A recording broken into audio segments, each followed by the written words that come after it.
At this point, the makers of The Witcher on Netflix are basically telling audiences, don't watch this show.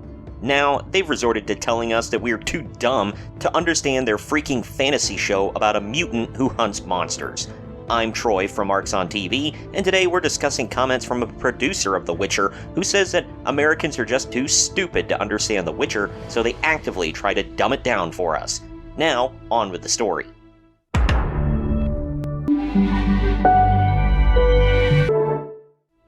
The link to the article I'm covering can be found in the video description.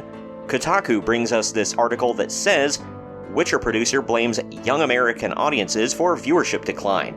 Producer Tomek Baginski had some choice words about discourse over the show's simplified politics and low viewership.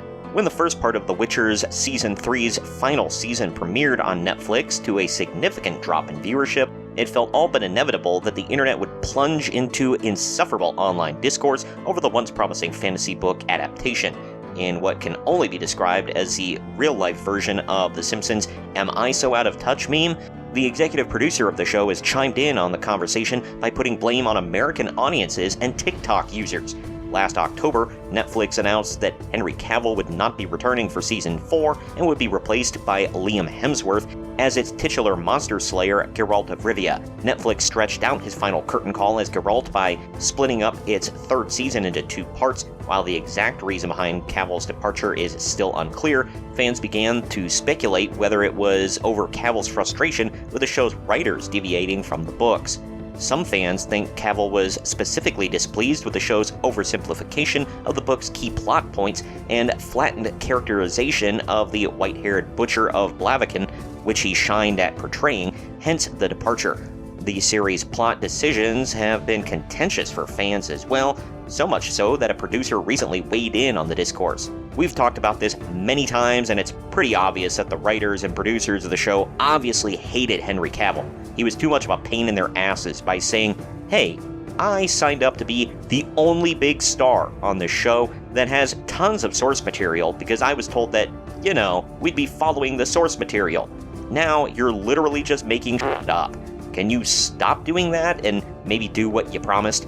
Arrogant Hollywood writers don't ever like that, because they can't just use and abuse someone else's successful intellectual property to push their own political and social narratives. By the way, if you think that you're fired up now, wait until I read this next part of the article. Witcher producer says simplified plot is necessary for American audiences.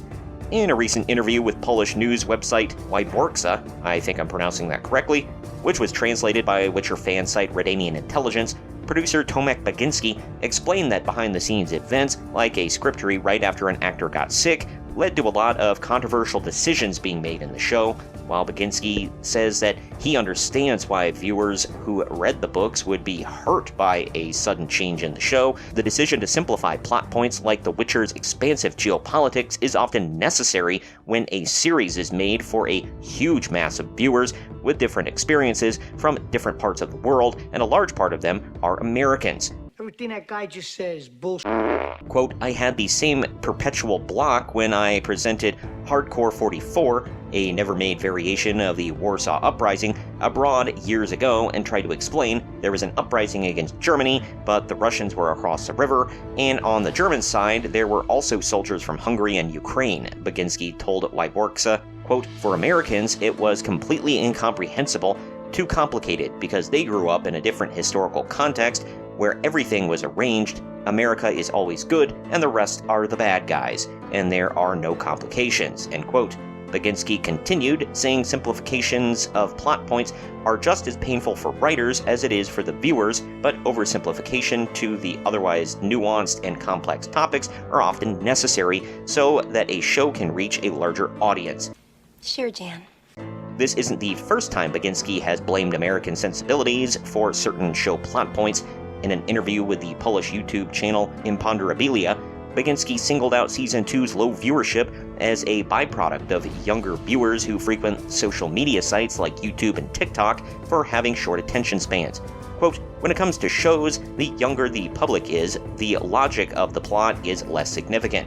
Those people grew up on TikTok and YouTube, they jump from video to video, Baginski said, adding that young folks gravitate more towards just emotions.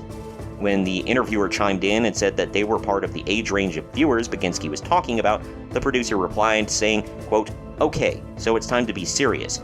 Dear children, what you do to yourself makes you less resilient for longer content, for long and complicated chains of cause and effect," end quote.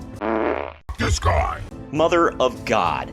I've heard of talking down to your audience, but this guy is acting like he's just been asked to explain rocket science to a kindergartner, and when the kindergartner doesn't understand, it's because he was given an impossible task. Am I so out of touch? No, it's the children who are wrong. I know Americans have had a bad history of making unflattering jokes about Polish people throughout the years, but is this just his way of trying to reverse that stereotype by saying that it's actually the stupidity of Americans why he's failing so damn badly? On multiple occasions, you've been asked of why your show is failing, and your first response is to say, "Well, you see, our potential audience is made up of stupid Americans who can't understand anything more difficult than blue donkey versus red elephant every 4 years, and either the donkey or the elephant gets to go to the big white house and sit behind a big brown desk." You see, complex political issues and deep, meaningful storylines just go right over their stupid little heads. Get fucked, you egotistical, pompous windbag. The last time I checked, the Witcher novels were translated into English and were fairly successful in America. That's why Americans like The Witcher. Well, that along with the games. The ones complaining online that you're not following the source material clearly aren't all Americans, but a good chunk of them are. So, you completely pissing on the source material and vastly changing it, or straight up ignoring it, has nothing to do with short attention spans of young people or pea-brains that can't understand complex geopolitical issues. This stuff was all in the books, and we just want what was in the books on the freaking screen. It's seriously not that hard. Just ask Peter Jackson. He'll tell you how to do it. Past that, I'm pretty sure that Game of Thrones had some pretty complex issues all throughout the show, along with some deep lore, and the show itself pretty closely followed the books for the first 5 seasons. After that, we don't talk about it. But either way, Game of Thrones was a massive success in America, and so is the prequel series, House of the Dragon. Oh, but I thought our short attention spans and tiny American brains couldn't comprehend the complexities of George R.R. Martin's writing. Or is it just the writing of Polish geopolitical geniuses like Andrzej Sapkowski, no offense to him, that we just can't understand? Oh wait, you're not following his writing either. So it's literally just you who is the genius who we can't understand because Americans are all simpletons to you. Got it. Tell me again why I should keep watching your freaking show, because I can't think of one single reason at this point. Comment down below with what you think of all of this. Are you with me and Kotaku on this being a complete, insane, and arrogant thing to say, or do you stand with Tomek Baginski and his ilk?